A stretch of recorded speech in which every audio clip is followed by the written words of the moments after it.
justru ketika aku collaborate, justru di mana karya-karya terbaik tuh lahir dari situ.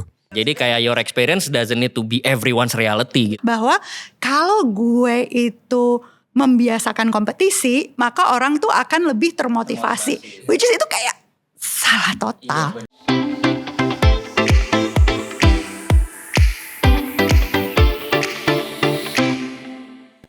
Halo, seneng banget ketemu lagi di Merdekas. Dan seperti biasa kita bakal ngobrol, bakal refleksi sama-sama tentang banyak isu-isu berkait pendidikan, berkait karir.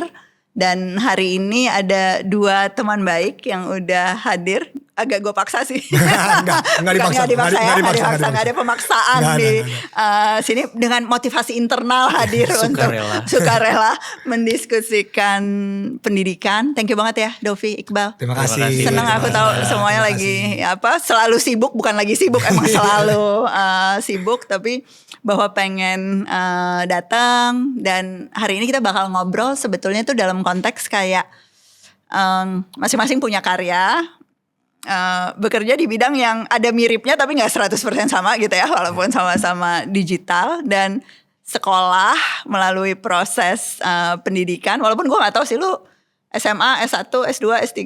Jadi aku S1, jurusan FAUI S1, paling tingginya situ. Oke. S1 juga. S1 juga. Nih FAUI. Kita UI geng. Oh iya, gue juga psikologi UI. Psikologi ini. Kalau ini aku tahu angkatan. Gue MIPA biologi 2010. 2010. Oh berarti gue FAUI 2012. Oke. Berarti ya mungkin. Ya. Jadi gue SD negeri, pernah di madrasah, SMP negeri, SMA negeri, PTN. Oke. Ini PTN semua kan. SD. Aku lumayan sedikit complicated karena ibu diplomat. Aku setiap kali balik ke Indonesia selalu sekolah swasta Katolik. Oke. Tapi ketika di luar negeri aku sekolah internasional sama IB. Oke. Aku SD IT, SMP, SMA pesantren. Pesantren. Oke. Terus baru kuliah di UI. Jadi agak beda-beda nih ya pengalamannya. Nah tapi dari pengalaman yang beda-beda ini, kalau misalnya pertanyaannya adalah menurut lo cukup gak sih bekal di pendidikan yang dilalui dengan ternyata apa yang dibutuhkan di pekerjaan? Wow, ini bekal dari pendidikan di SD, SMP, SMA, kuliah atau secara kuliah atau doang? Ya, lu bisa aja bilang kayak SD berguna banget, ternyata SMP, SMA gak berguna, atau kuliah. Jujur kalau dari posisi aku mungkin again sangat berprivilege bisa IB. Aku merasa apa yang aku baca di SMA, apalagi ketika aku di IB itu sangat tanda kutip cukup buat aku. Karena ketika di IB ada kelas-kelas seperti IB ini International Baccalaureate, program internasional, jadi ada kurikulum framework. Dan yang benar-benar membantu aku adalah kelas yang paling dulu aku gak suka, tapi looking back yang pasti paling penting. Oke.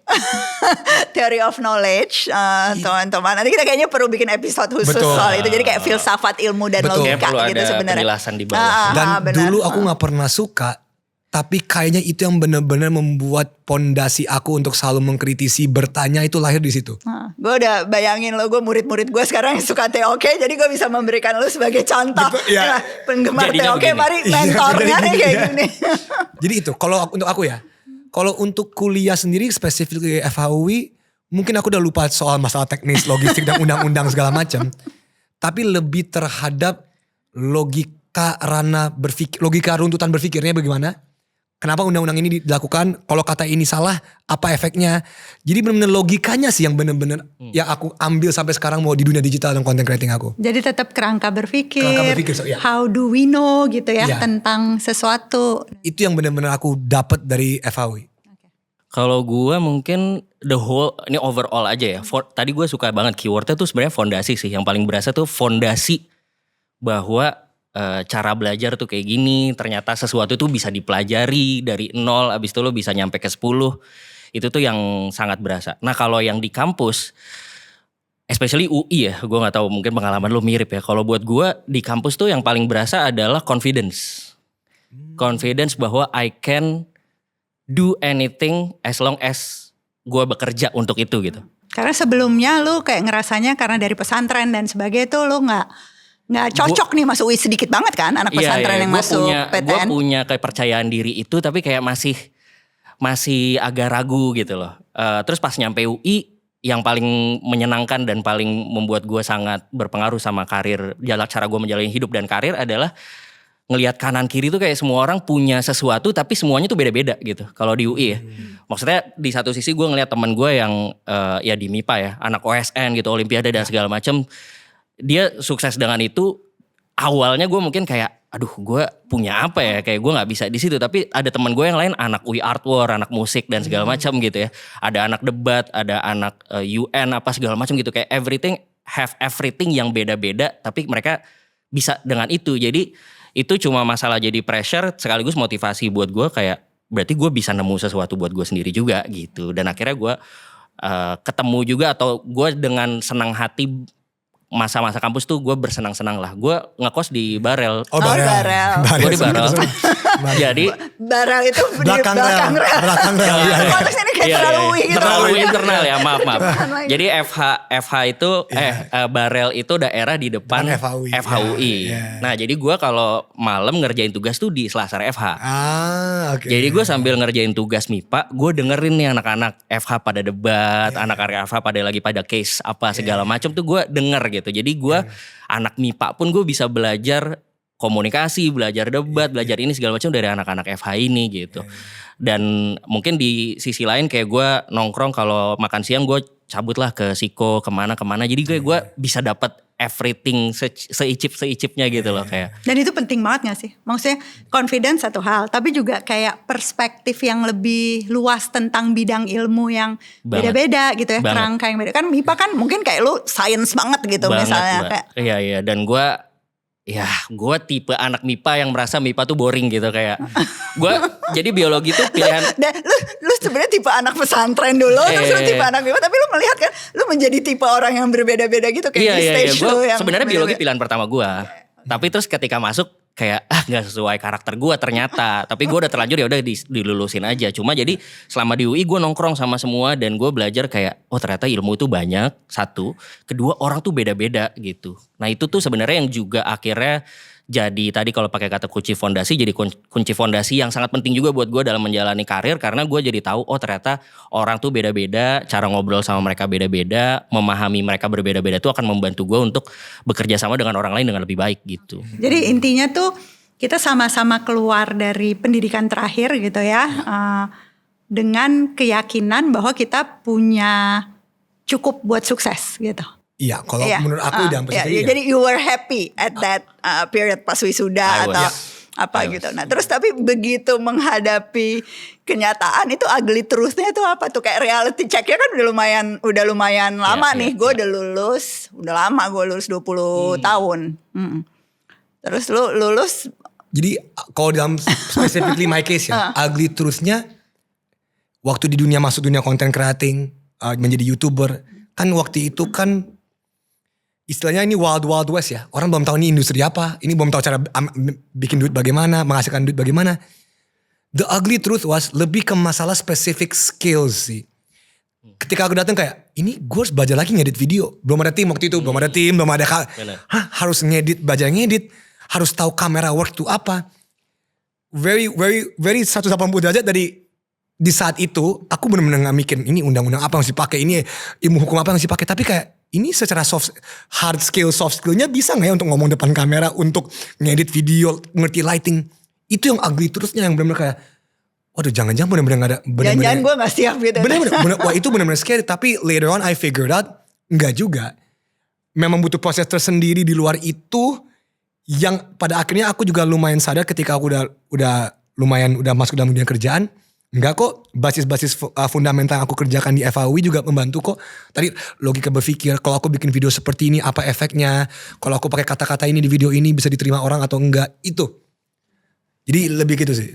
Jadi tetap berguna yang dipelajari di masa kuliah, tapi bahwa lu harus belajar lagi itu juga ya that's the reality of any profession gitu kan.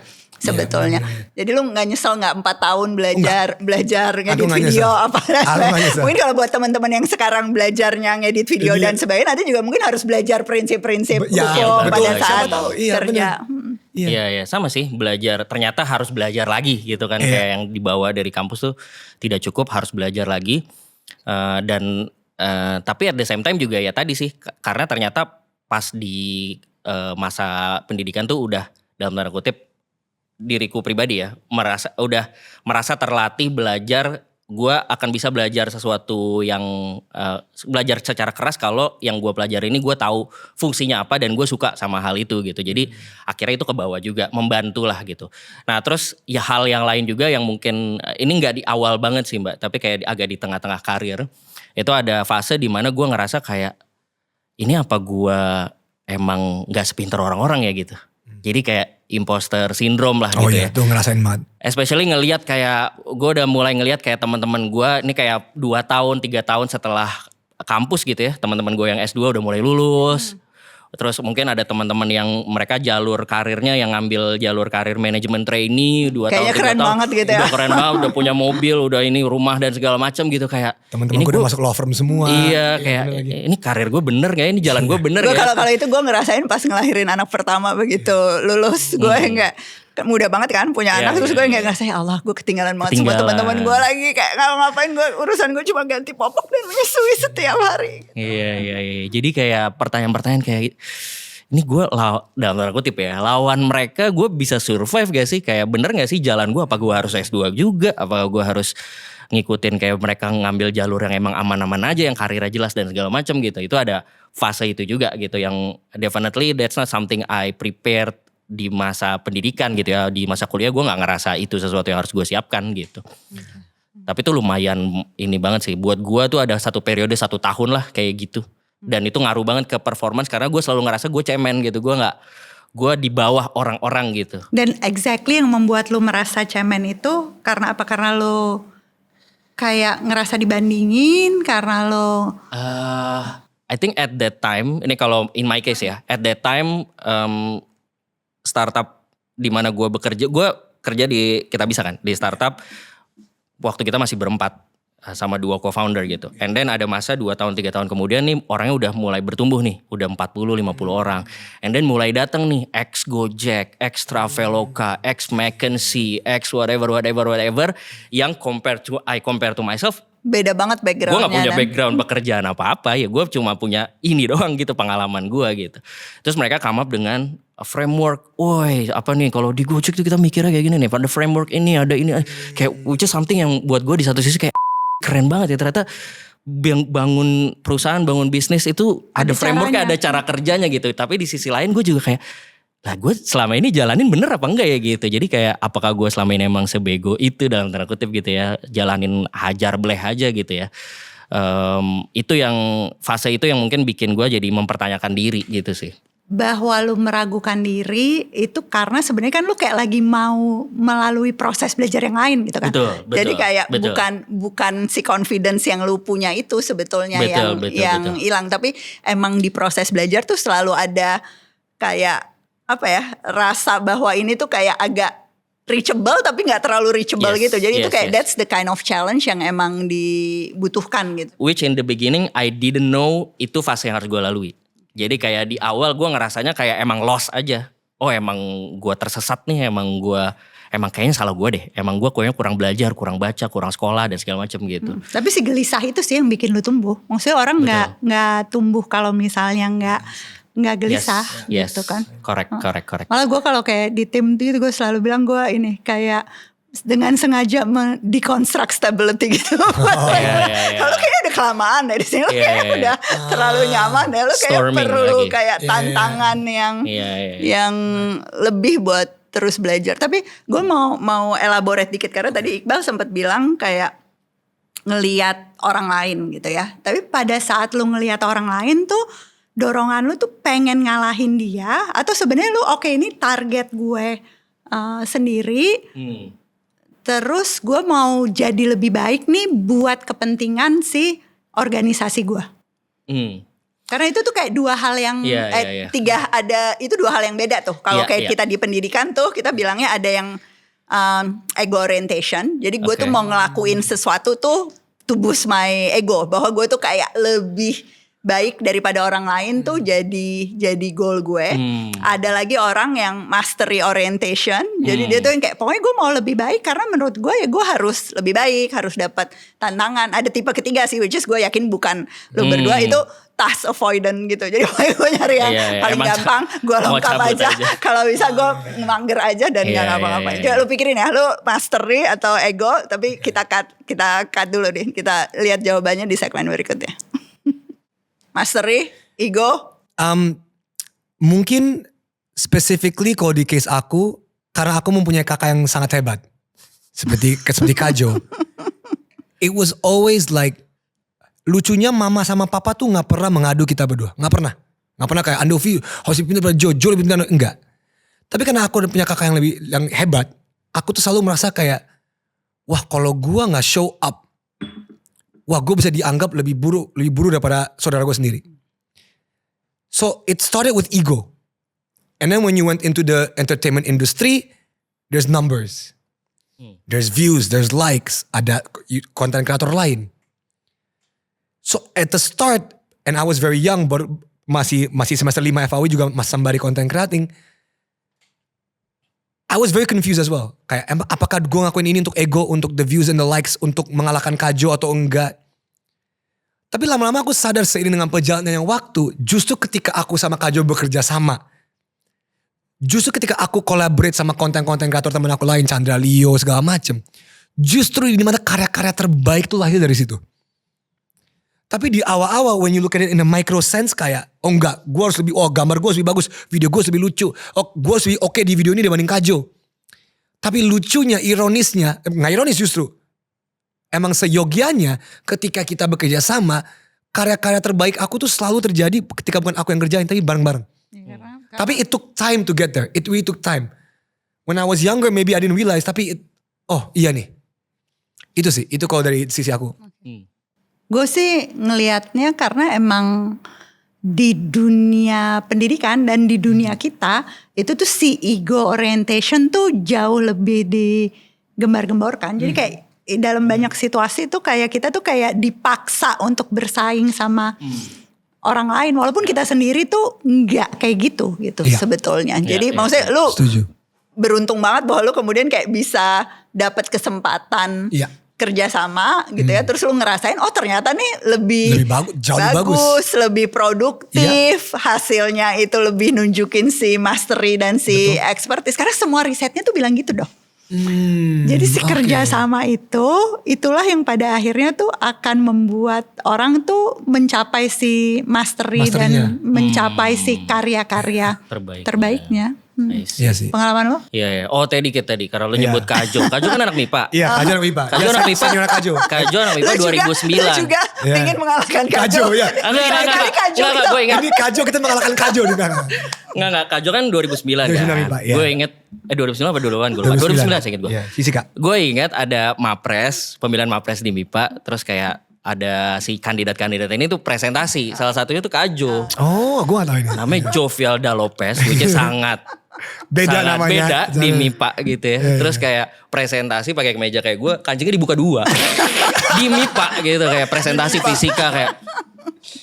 Ya anyway, kalau di gue tadi kalau pilihannya ego sama master itu somehow gue sebenarnya di deep down. Nah ini gue karena udah mulai 30-an tengah ya Mbak. Jadi udah mulai banyak refleksi hidup ya.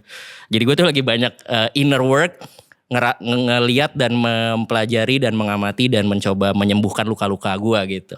Nah salah satunya sebenarnya adalah gue tuh sebenarnya ternyata selama ini sangat didrive oleh ego untuk dapat validasi dari orang. Gitu. Itu bukan cuma lo kok. Lo gak perlu malu dan merasa bersalah. Itu kayak that's what's happening to the world kan. Gue cerita di banyak tempat lain. Gue udah open soal ini dan itu yang sesuatu yang gue sadari gitu. Bahwa gue selama ini tuh di drive sama ego bahwa gue pengen divalidasi, tapi dapat validasi orang lain gitu. Karena buat gue ada fase di mana gue merasa diri gue berharga hanya jika gue dapat validasi dari orang lain. Nah itu yang kemudian bikin gue atau mendorong gue jadi orang yang mungkin bahasa anak sekarang ambis gitu. Gue tuh dari SD, SMP, SMA gue kuliah gue selalu ngejar kayak prestasi apa yang bisa gue dapetin gitu ya. Pokoknya gue harus ikut lomba ini, lomba itu, gue harus dapat penghargaan ini itu dan segala macam. And I did gitu. Cuma kayak Dan itu ego itu yang akhirnya mendorong gue somehow jadi ada kesenangan untuk dapetin masterinya juga gitu. Tapi memang itu costnya adalah ada titik-titik di mana ketika gue nggak dapet, ya gue ngerasa diri gue worthless gitu.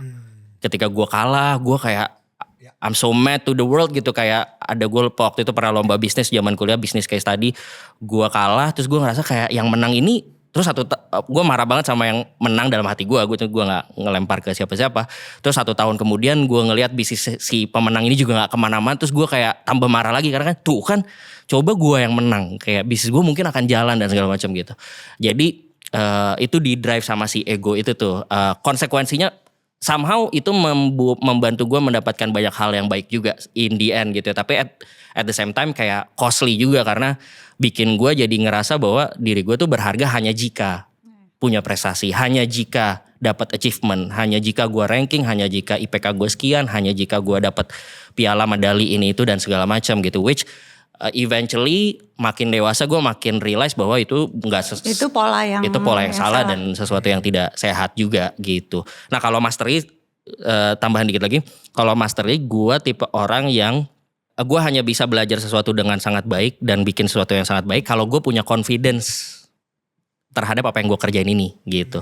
Jadi kalau gue ngerjain sesuatu yang gue beneran zero banget, gue malah akan kayak ngerasa udah ini mah nggak mungkin lah, gue nggak akan ngerjain ini sesuatu yang berat banget buat gue gitu. Gue ngelihatnya tuh sebenarnya ini ya, gue sebagai orang yang di pendidikan itu tuh kayak dosanya pendidikan terhadap si gembar-gembor soal ego, soal validasi orang lain, soal peringkat lu di mana di antara orang lain, soal menjadi juara adalah sesuatu yang kayak paling penting di dunia, itu tuh banyak banget sih sebetulnya. Jadi dan itu kayak salah satu miskonsepsi yang kayak paling berat dilawan. Salah satu reform yang paling susah dilakuin di pendidikan gitu. Karena justru di proses sekolah itulah gitu ya, kita kayak belajar itu gitu. Kita kayak seolah-olah ngerasa kayak ketemu orang tua nih ya, misalnya kayak kita ngomong, iya anak kamu udah bisa gini, udah punya mastery di sini. Itu selalu ada aja yang bertanya, tapi anak gue lebih pinter nggak daripada anak orang kayak itu tuh nggak penting, itu tuh bukan pertanyaan yang relevan gitu, karena semua anak bisa pinter gitu, semua anak punya kayak keunikan sendiri. Nah terus di kantor pun gitu ya, masuk itu kayak gue lihat banyak banget organisasi yang kayak seneng banget kompetisi gitu loh, yang kayak even kayak siapa yang paling friendly itu dikompetisikan. Kayak seolah-olah tuh yang kayak bukannya semua orang bisa friendly ya. Why is that label gitu tuh perlu dibikin scarce gitu, kayak cuma boleh ada satu orang yang paling friendly. Emang nggak bisa ya kita sama-sama tuh semuanya friendly dan pada akhirnya kita membuat kayak budaya organisasi yang emang semua saling peduli, banyak empati satu sama lain dan sebagainya. Jadi orang tuh kayak punya persepsi yang salah bahwa kalau gue itu membiasakan kompetisi maka orang tuh akan lebih termotivasi. Which is itu kayak salah total. Iya benar. Salah total, karena banyak juga, ini pengalaman gue gak tahu. Banyak juga orang tuh yang jadi malas gitu kompetisi, yang kayak ngapain sih? Gue harus membuktikan, itu tuh two different goals gitu loh. Iya. Tadi sih yang kayak soal bilang, gue ego, tapi gue mastery juga. Yang akan terjadi nih kalau lu nggak stop tuh bang, itu akhirnya tuh si mastery lu bakal hilang. Bakal si ego ini aja. Terus nggak bisa karena dia tuh bukan sesuatu yang bisa berjalan paralel. Dia akan diminishing ini. Sebagaimana semua external motivation sih. Teorinya kan kalau lu punya internal motivation, which is mastery gitu, itu lu bakal terus-terusan punya api di dalam diri lu yang bikin lu lebih baik. Nah, si external motivation tuh apa sih?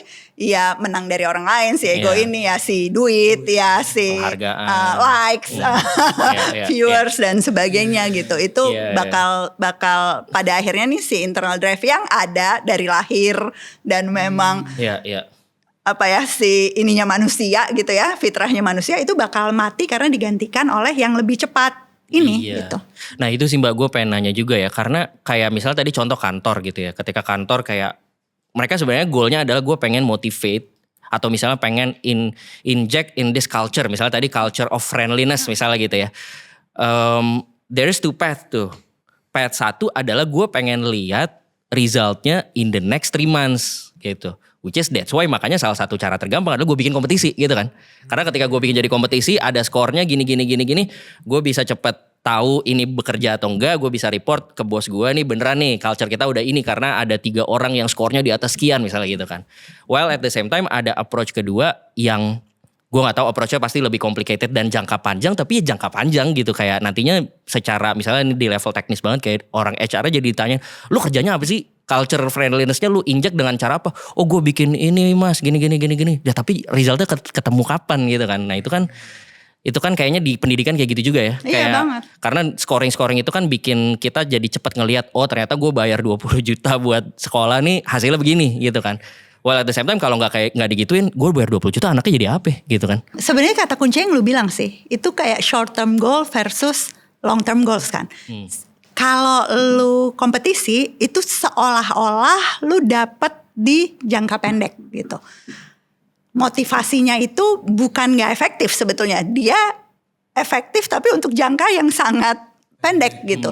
Sementara kalau dalam jangka panjang itu lu bikin si lomba The Friendliest itu ya. Pertama kali lu bikin banyak yang ikut, banyak yang kayak friendly kan bukan dari dirinya nih. Dia gak tahu kayak kenapa sih kita harus saling peduli, empati, kenapa gua harus friendly gitu. Nah tapi habis itu hadiahnya tuh misalnya itu penghargaannya sebelumnya lu cuma ngumumin di kantor orang udah termotivasi, habis itu lu harus bikin pengumuman koran atau sebelumnya lu kasih hadiah cuma 1 juta, habis itu harus 10 juta dan sebagainya. Jadi yang terjadi tuh makin lama makin tergantung sama si motivasi ekstra dan dalam jangka panjang itu pasti akan turun gitu kan. Pasti akan turun gitu. Nah, manusia kan jangka panjang tujuannya. Itu yang emang sering banget susah itu adalah karena kayak lu kayak seolah-olah dapat kesenangan tuh kan tapi kesenangan itu tuh addiktif dan kesenangan itu sebenarnya short term dan distracting you dari the real kesenangan yang akan lu dapat pada saat lu friendly sama orang, lu dapat lingkungan yang betul-betul saling supportive. Itu tuh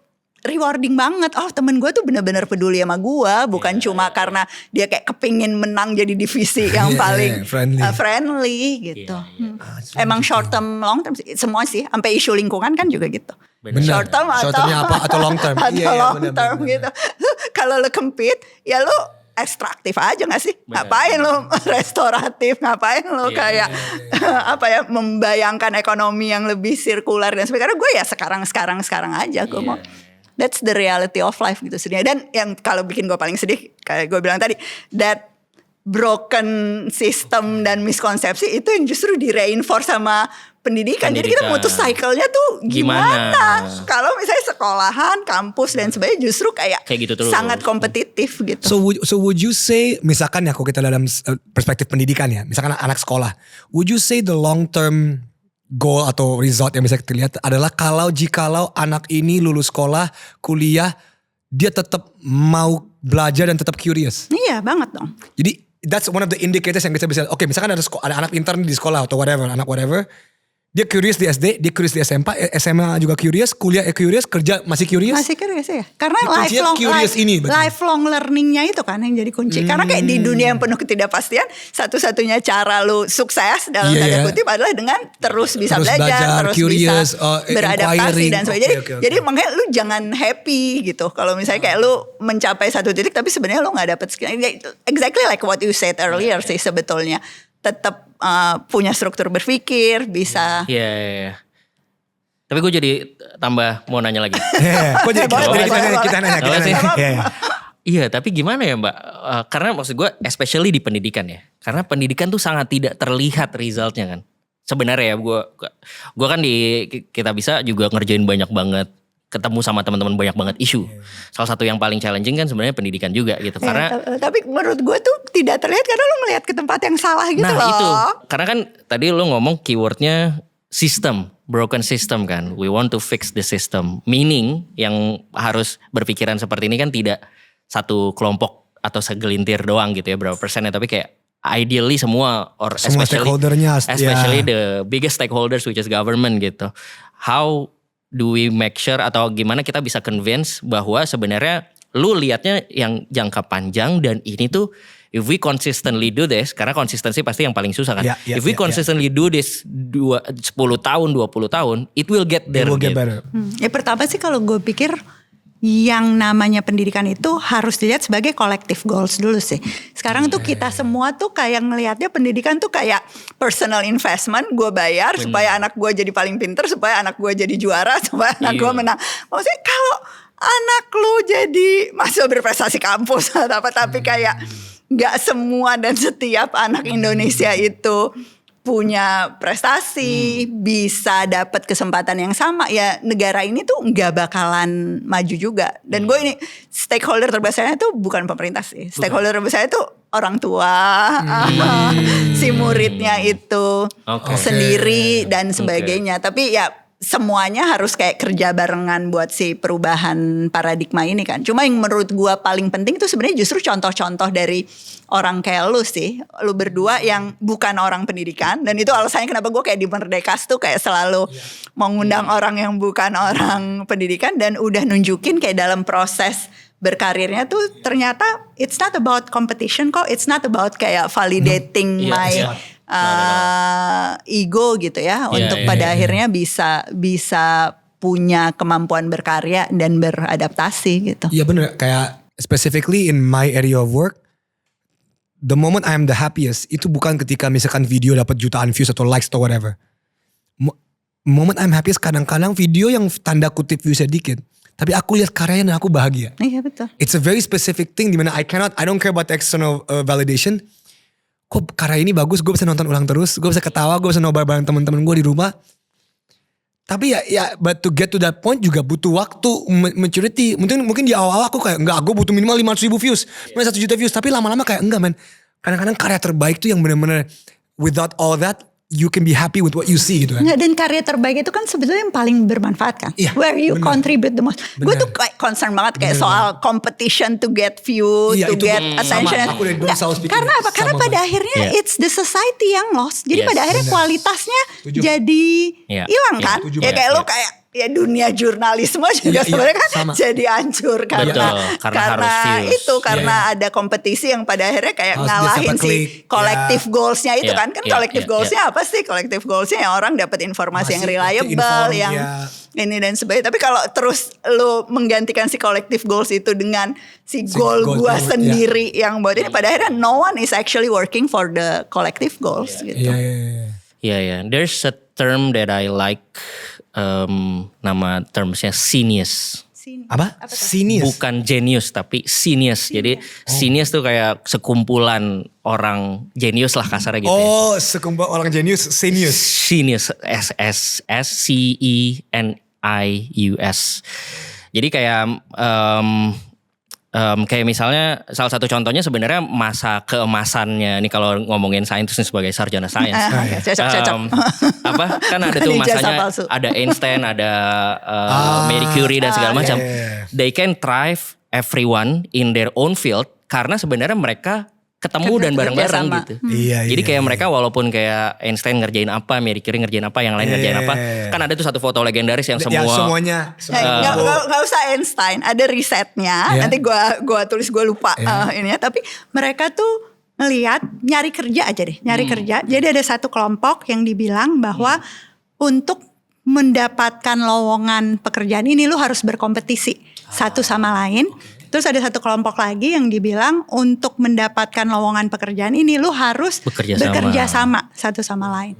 Itu pada akhirnya itu yang performance-nya paling oke adalah orang yang memang sejak awal pada saat lowongan pun tuh nggak kayak Iya. Mindsetnya tuh mindsetnya tuh adalah mindset yang kayak kalau gue menang, Menarik, lu menang menarik. juga. Lu menang juga. Kalau gue Yes, kalah, lu bakal kalah juga. Iya. Gue tadi kepikiran itu karena gue lihat Andovi. I mean, gue ngikutin lo dari kuliah juga dong. Terima kasih, man. Dan menurut gue one of the happiest moment for many netizens adalah masa-masa awal YouTube, YouTubers iya. kayak everyone have Bener, have their own thing, tapi everyone kayak collaborated together. And everyone itu, is happy. Dan jujur you can see the point di mana itu udah hilang. Kualitas menurun. Bukan kualitas yang tadi, komunitasnya lumayan Community, menghilang. Adalah ketika YouTube udah mulai masuk sistem AdSense, YouTube udah masuk sistem di mana duit udah jelas. Yeah. That's when you can clearly see the divide di mana, oh this is not a community anymore. Wah dulu generasi awal-awal Karena si eksternal itu nurunin yang Bener. internal. Dulu tuh kayak ketemu yuk bikin video yuk. Nggak ngomongin collab, nggak ngomongin. Video lu lucu banget Chan. Bikin yuk bareng. Kayak it was such a natural. Tapi when the external system hit. Ya. Wah, you could see the shift in the system. You can see it. And Yeah. that was kayak for me kayak it was happiest juga buat viewers, buat viewers karena Yeah, kayak yeah. wah itu kayak tiap hari lu ngeliat creative juice kayak Iya, benar, ya. everyone kayak We wah felt it. Dovi collab sama siapa Yeah. sama siapa kayak ini sama gila kayak nggak bisa idenya gitu kayak menarik banget dan orang kan semua inspired to do everything in their owns juga yang nonton gitu ya dan itu I think seru banget. we establish bahwa kerjasama itu bikin lebih produktif, bikin lebih berkualitas, lebih menyenangkan buat si pelaku maupun si penerima manfaat. Nah tapi gue habis ini nih mau nanya spesifik. Apa yang bisa lu lakukan? Gue juga deh boleh jawab nanti terakhir. Ya. Masing-masing tuh kalau misalnya kayak kita ngomong oke, kita mau bilang kerjasama tuh penting banget loh. Kerjasama tuh kayak perlu ada di mana-mana dan mungkin bisa mulai ceritanya tuh dari kayak yang susah buat lu tuh pada saat lu kayak mau fokus ke mastery instead of ego, pada saat lu mau banyakin kerjasama instead of kompetisi tuh yang paling susah tuh apa? Karena kan pengalaman teman-teman juga pasti beda-beda ya. Di sini ada yang udah biasa kerjasama, ada yang mungkin masih percaya bahwa gue butuh berkompetisi dan sebagainya. Tunggu ya. Yang susah apa? Buat yang baru sekarang nih atau paling telat besok mau mulai berubah lebih embrace si kerjasama instead of kompetisi. Yang paling susah in my personal line of work adalah semua orang di dunia kreatif merasa idenya yang paling baik. Selalu. Apalagi aku setiap hari sama kakakku ya. Yang selalu kayak, Kajo ide lu jelek, Anovi ide lu jelek. Everyone thinks. Tapi time and time again results have shown objectively bahwa when we combine our ideas selalu jauh lebih baik daripada ide individu. Dan ini di dunia kreatif ya, yang dimana barometer penilaiannya agak ngawang ya. Kan kita nggak tapi tahu. tadi udah ada dunia sains juga udah ada contohnya. Tapi kan kalau di ego dunia kreatif, ide lu nggak lucu. Ya, shot ini nggak lucu, lu nggak lucu, hahaha. Subjektif banget. Subjektif banget. Nggak ini warnanya menurut gue biru nggak ungu, karena ini tapi time and time again it's shown ketika digabungin somehow and it works.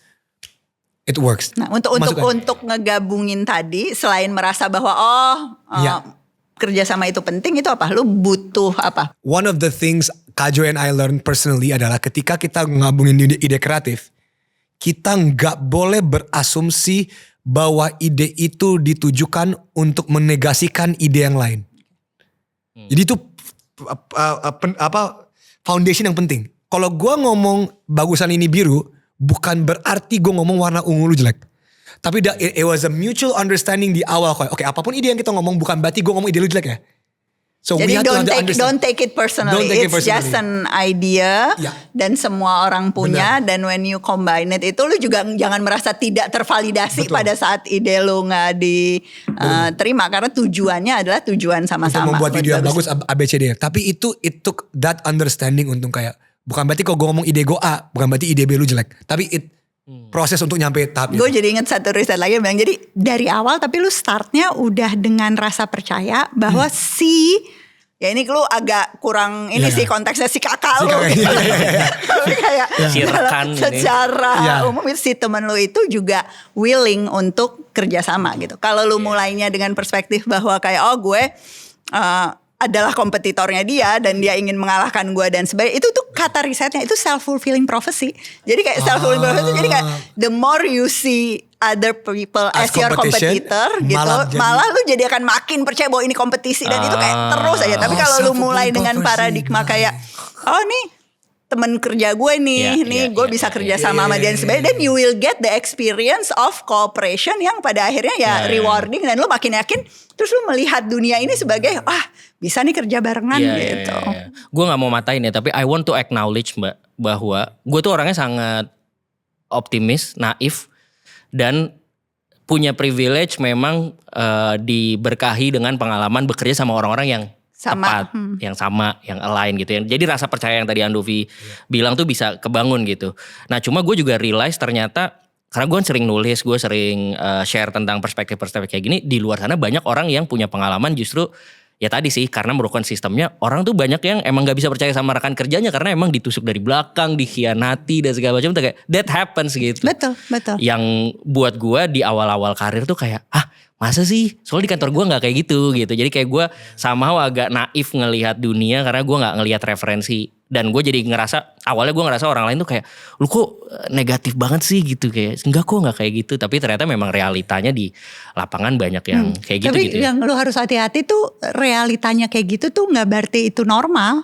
Betul. Itu kan juga, jadi gue juga kayak sering banget dapat dari orang, tapi ini kenyataannya nih Mbak, kenyataannya tuh emang kita harus berkompetisi karena ini seatnya limited banget. Dan sebagai gue bilang, lu tuh ya ngejalanin kompetisi itu dengan pandangan bahwa memang this is how the world works, sama kayak oke, gue harus ngejalanin tapi I know this is a broken system yang kalau gue udah punya kemampuan atau bahkan sekarang pun gue mau coba lawan gitu, bahwa ini justru ini tuh bukan this is not how the world works, this is how the world got into trouble gitu ya dengan kayak itu tuh beda banget Bang, karena kalau nggak lu akan apa ya, jadi orang yang kayak menormalisasi dan menganggap itu sebagai kewajaran, malah you wouldn't believe it, ada orang yang bilang sama gue dan pendidik ya yang bilang kompetisi is human nature. Gue yang kayak riset siapa lu bilang kompetisi is human nature? Iya. Pro-social, empati, kerjasama is human nature. Iya, dari dulu. Bayi aja benar, kerja sama gitu, bayi aja ngedatengin kalau ada bayi lain nangis. Itu sih kapitalisme dan segala macam doktrin tentang kompetisi itu bukan human nature, itu ujiannya hidup di dunia. Lo mau ikut yang kayak gitu atau enggak gitu. Yes. Ya gak apa-apa. That last part itu klip. Potong ke TikTok, masukin TikTok, potong langsung. Nah tadi kan soalnya ditanya apa yang bisa dikasih buat guru-guru. Menurut gue guru-guru perlu denger itu. Karena ya gitu kan, maksudnya di banyak hal ketika ya tadi, maksudnya gue juga kan mungkin dalam konteks lain banyak kayak enggak kok mindset yang bener kayak gini, tapi selalu mental karena orang merasa bahwa ya enggak, pengalaman gue enggak kayak gitu, jadi apa yang lu bilang tidak valid gitu, sehingga mereka I'm sorry pengalaman lu enggak kayak gitu, tapi ada pengalaman lain yang memang kayak mungkin pengalaman minoritas yang menunjukkan bahwa itu mungkin dan itu something that we should strive for gitu loh di dalam setiap jadi kayak your experience doesn't need to be everyone's reality gitu kan. Betul. Itu di-cut dulu, di TikTok dulu, di-cut, di clipping sekarang ya. Terima kasih. Wow. Sekarang gue ada beban untuk kasih coach juga nih. Enggak, lu udah quote Editor kalian bekerja. Ini quote lu boleh kakak gue. Iya, kakak gue. Jadi itu. Atas nama orang lain. Thank you ya. Thank you. Terima kasih. Very meaningful conversation. Dan mudah-mudahan bermanfaat juga buat semua yang nonton. Let me know what you think. Pengalamannya gimana, perjuangannya untuk kayak bekerja sama yang ternyata super susah karena dunianya nggak bantu kita untuk melakukan itu. Tapi again banyak contohnya nih, ada contoh 2 individu, ada contoh organisasi tempat teman-teman berkarya dan melakukan sesuatu yang mudah-mudahan bisa jadi inspirasi, atau paling nggak dikirimin video ini dibahas jadi pemantik percakapan di konteks masing-masing. Terima kasih sekali lagi udah pada nonton Merdeka. Sampai ketemu lagi.